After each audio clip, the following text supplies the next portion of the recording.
नमस्कार मित्रांनो, घरोघरी मातीच्या चुली या मालिकेच्या येणाऱ्या काही भागांमध्ये आपल्याला जबरदस्त असा ट्विस्ट बघायला मिळणार आहे. मित्रांनो, आपण बघितलं की कशा प्रकारे ऋषिकेश आणि जानकीच्या हाल होताना आपल्याला दिसत आहे. सोबतच ओवीला सुद्धा त्रास होतोय. त्याच्यामुळेच आता ऋषिकेशला फार वाईट वाटत असतं. तो त्याच्यासाठी खूप प्रयत्न करत असतो की काही करून मला ओवीला आता या दिवाळीला तरी तिची चांगली दिवाळी करायची आहे. आणि त्यासाठी तो बाहेर वनवन फिरत असतो. त्याचा बायोडाटा घेऊन तो वेगवेगळ्या कंपन्यांकडे जॉबची मागणी करण्यासाठी गेलेला असतो. परंतु ऐश्वर्याने तिच्या काळ्या कर्तुतीने तिने आता सर्व ठिकाणी त्याचे दरवाजे बंद केलेले असतात. ऐश्वर्याने ऋषिकेशला जॉब मिळू नये म्हणून सयाजीरावला सांगून तिने आता सर्व कंपन्यांच्या मालकांना हे कळवलेलं असतं की ऋषिकेशला घराबाहेर काढले आणि सोबतच घरामध्ये त्याच्या बायकोने म्हणजेच जानकीने नानांना जीवे मारण्याचा प्रयत्न केला होता. आणि अशा घरातल्या ऋषिकेशला कोणीही जॉब देऊ नका असं तिने सर्वांना सांगायला लावलेलं असतं. सोबतच सयाजीरावने काही लोकांना प्रेमाने तर काहींना धमकावून देखील या गोष्टी सांगितलेल्या असतात. त्याच्यामुळे आता ऋषिकेशचा पूर्णपणे हिरमोड झालेला असतो.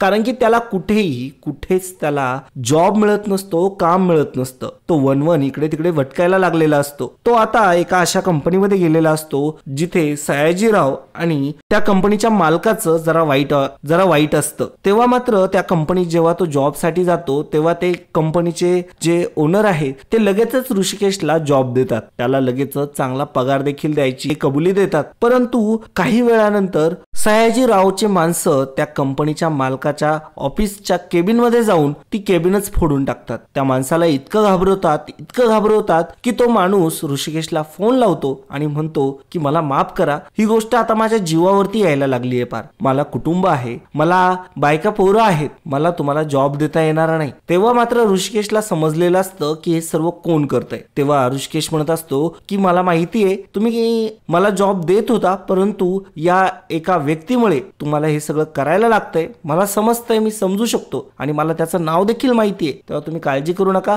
मी तुमचं वाईट वाटून घेणार नाही. ठीक आहे, मी तुमच्याकडे जॉबला येणार नाही, तुम्ही काळजी करू नका.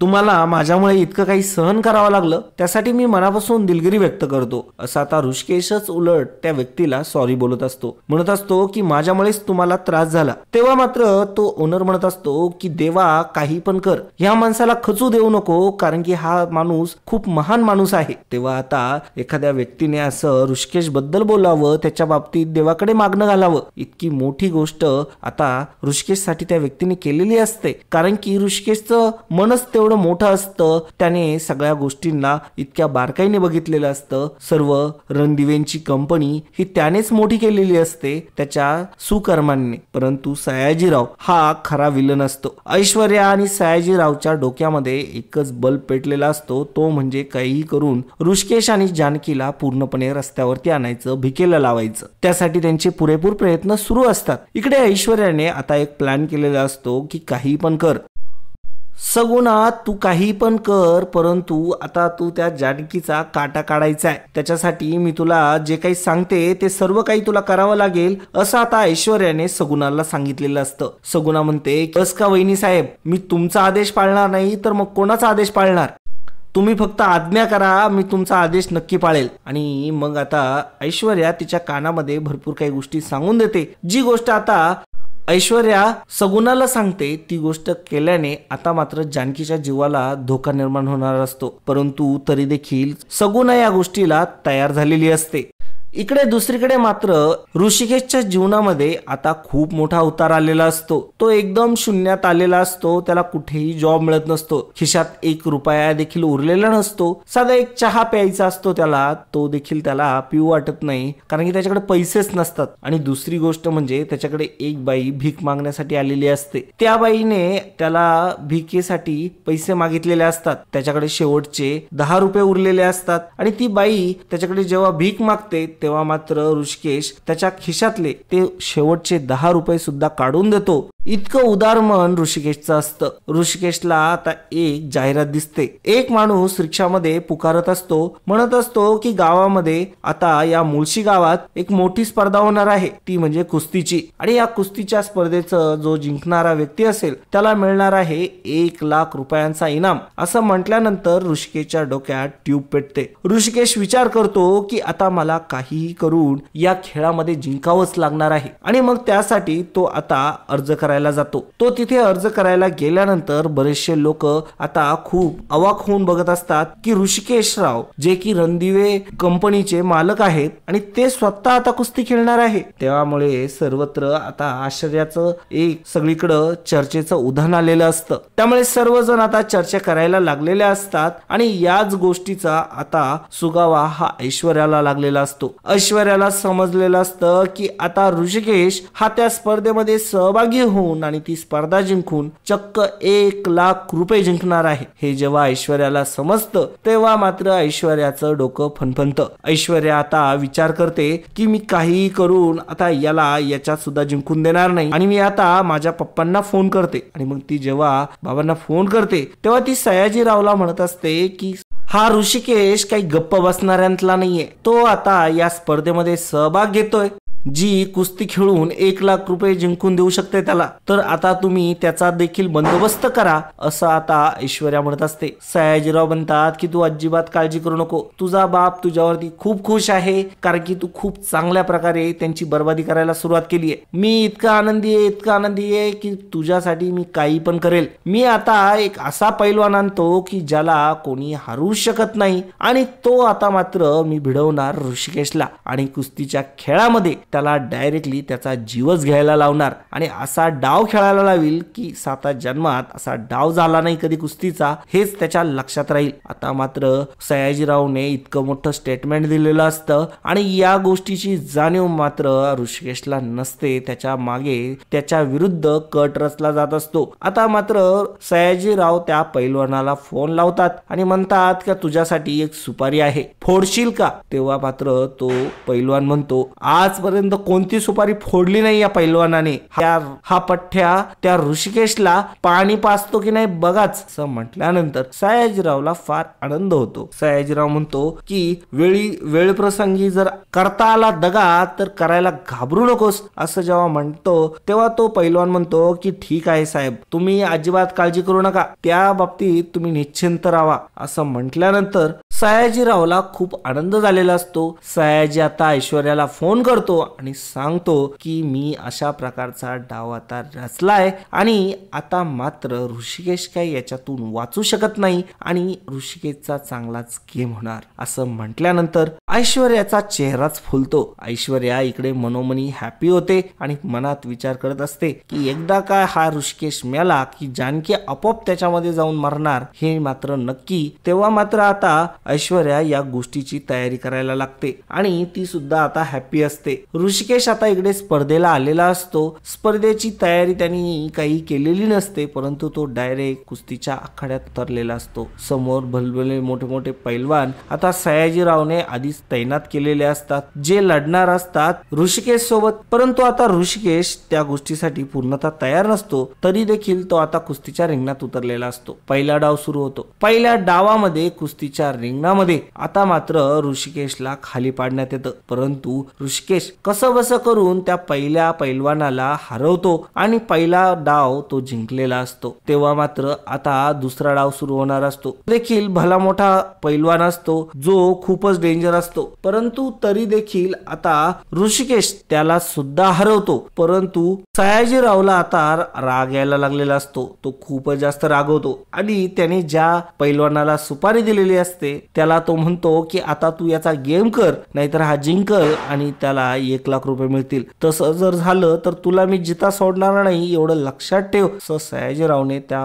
पैलवानाला धमक्याच दिलेल्या असतात. आणि मग आता ज्या पैलवानाला सुपारी दिलेली असते तो पैलवान स्वतः आता आखाड्यात उतरलेला असतो. तो पैलवान आता ऋषिकेशच्या पुढे पुढे जातो आणि ऋषिकेशला आता एक बुक्का मारतो. त्या बुक्क्याने मात्र ऋषिकेश पूर्णपणे वाहिबल झालेला असतो आणि तो खाली पडलेला असतो. ऋषिकेशला काही सुधरत नसतं. ऋषिकेश आता चक्कर येऊनच पडलेला असतो. ऍक्च्युली कुस्तीमध्ये बुक्के वगैरे चालत नसतात परंतु जसा काय धक्काच लागला या इंटेन्शनने त्या पैलवानाने आता ऋषिकेशला गार केलेलं असतं. ऋषिकेशला डोळ्यासमोर आता अंधाऱ्या दिसायला लागलेल्या असतात. ऋषिकेशला काही दिसत नसतं. ऋषिकेश खूप घाबरून गेलेला असतो. ऋषिकेश आता चक्कर येऊन खाली मैदानावरती पडलेला असतो. ज्या वेळेस आता ऋषिकेश असा मैदानावरती पडलेला असतो तेव्हा मात्र त्याला आता जानकी आणि ओवीचे चेहरे आठवायला लागतात. त्याला आठवायला लागतं की दोघे किती हॅप्पी होते जेव्हा ओवीला कळालं होतं की मला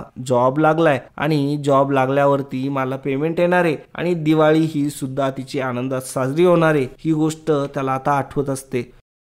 ऋषिकेशला जेव्हा त्या दोघींचे चेहरे आठवत असतात तेव्हा मात्र त्याचे हाताची बोटं हलतात. मग ऋषिकेश उठतो, भानावरती येतो आणि मग आता या पैलवानाचा सामना कसा करायचा त्यासाठी तो शिवाजी महाराजांची युक्ती वापरतो. कितीही मोठा बलाढ्य अफजल खाना एवढा पैलवान जरी असला तरी त्याला कसं वाकवायचं असतं या युक्ती तंत्राचा तो शिवाजी महाराजांचं त्याने जे पुस्तक वाचलेलं असतं त्यातून तो उपदेश त्याने घेतलेला असतो त्याचा वापर करून तो आता त्या पैलवानाला खाली पाडतो आणि तो आता स्पर्धा जिंकलेला असतो. आता मात्र ऋषिकेशकडे 1,00,000 रुपये आलेले असतात आणि आता तो त्या बक्षिसाचा मानकरी झालेला असतो. ऋषिकेशचा एवढा मोठा विजय बघून मात्र ऐश्वर्या आणि सयाजीरावच्या कानातले केसच जळून जातात, कारण की त्यांना ही खबर जेव्हा मिळते तेव्हा मात्र सयाजीराव खूप चिडलेला असतो आणि त्याला खूप राग आलेला असतो त्या पैलवानाचा ज्याला सुपारी दिलेली असते. आता सयाजीराव फोन लावतो त्या कुस्ती केलेल्या माणसाला ज्याने सुपारी घेतलेली असते.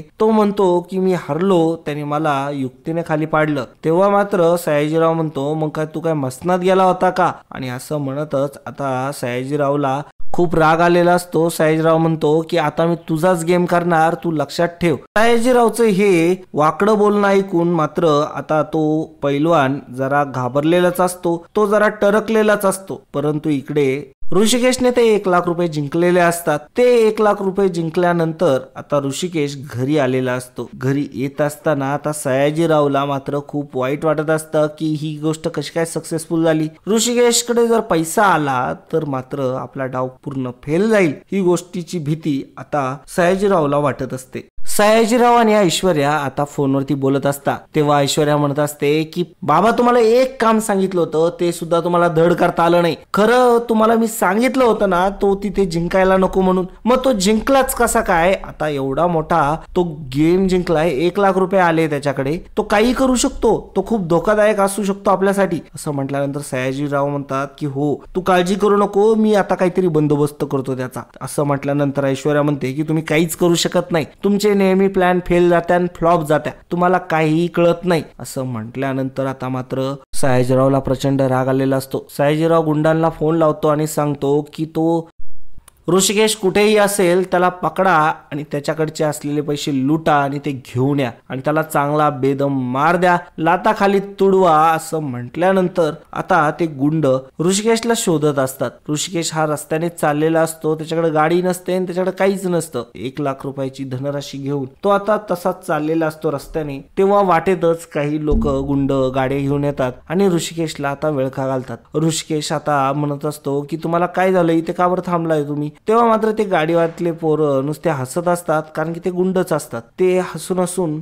ऋषिकेशला म्हणत असतात की आता कुठं जाणार तू, आता मात्र तुझा गेम पक्का, तू बक्षीस जिंकला काय, आम्ही बघितला नाही का गेम, आता ते बक्षिसाचे पैसे इकडे दे नाहीतर आमचा मार खाय. असं म्हटल्यानंतर ऋषिकेश म्हणत असतो की अरे तो पाहिलं नाही का तिथे एवढा भला मोठा पैलवान मी आडवा केलाय, तुम्ही काय चीज आहे, चला भिडा मला आणि मग या माझ्याकडून 1,00,000 रुपये. असं म्हणताच आता ते सगळेच्या सगळे मात्र ऋषिकेश वरती धावून आलेले असतात. ऋषिकेश त्यांची चांगलीच धुलाई करतो, एकेकाला चांगला चोप देतो आणि ऋषिकेशने आता प्रत्येकाला लाथाबुक्याखाली तुडवलेलं असतं. त्याचे कष्टाचे मेहनतीचे 1,00,000 रुपये पळवण्याचा प्रयत्न करणारे ते माजुरडे लोक त्यांना खूप भारी चोप हा आता ऋषिकेशने दिलेला असतो. त्यांना चांगला पैलवानी दणका हा दाखवलेला असतो आणि त्या दणक्यातून ते घाबरूनच तिथून निघून गेलेले असतात. परंतु जात असताना एकाच्या हाताला तो बंडल लागतो आणि तो बंडल घेतच तो तिथून पळालेला असतो. आता मात्र ऋषिकेशला मार तर लागलेला नसतो, परंतु त्याच्याकडले सगळे पैसे गायब झालेले असतात. त्यामुळे ऋषिकेशला आता पुन्हा एकदा खूप वाईट वाटत असतं. ऋषिकेश विचार करतो की आता मी दिवाळीचा सण कसा साजरा करू. तर अशाच वेळे आता इकडे घरी जानकीला भेटायला हिम्मत काका आलेले असतात. हिम्मत काका म्हणत असतात की तुम्ही अजिबात काळजी करू नका, पार्वतीने तुमच्या मागे भरपूर गोष्टी सोडून दिल्यात, तुम्हाला माहिती नाहीये परंतु मी त्या तुम्हाला दाखवतो. त्या दिवशी मला समजलं की ऋषिकेशला असं घराच्या बाहेर काढलं गेलंय, त्याला मात्र कोणताही त्रास होऊ देणार नाही मी, अजिबात काळजी करू नका. असं मात्र काका बोलत असतात. तो जो PPR आश्रम असतो त्या आता आश्रमामध्ये हिम्मत काका हे जानकीला घेऊन जातात आणि तिथे जाऊन तिला सांगत असतात की हे सगळं जे साम्राज्य आहे, हे जे सगळं आश्रम आहे तो आता सगळा तुझा आहे, याच्यावर याच्यावरती फक्त आणि फक्त तुमचा अधिकार आहे असं सांगितल्यावरती जानकी म्हणत असते की असं कसं काय शक्य आहे. तरी देखील आता मात्र जानकी या गोष्टीवरती विश्वास ठेवायला तयार नसते. परंतु हिम्मत काका त्यांना आता सांगतात की नाही, हे सगळं तुमचंच आहे. असं म्हटल्यानंतर मात्र आता जानकी या गोष्टीवरती विश्वास ठेवते. ती फोन लावते आणि ऋषिकेशला म्हणते की यावर्षीची दिवाळी आपण आपल्या घरात साजरी करणार, तेही आपल्या हक्काच्या, म्हणजेच पार्वती आजीचं घर जे आहे ते इथे आम्हाला आता हिम्मत काकाने दाखवलं. फारच खूप छान आश्रम आहे, तुम्ही इकडेच या डायरेक्टली. ओवीला घेऊन आता ऋषिकेश तिथे आलेला असतो आणि सर्व आता खूप आनंदीमय झालेलं असतं. ऋषिकेशला आता तिथे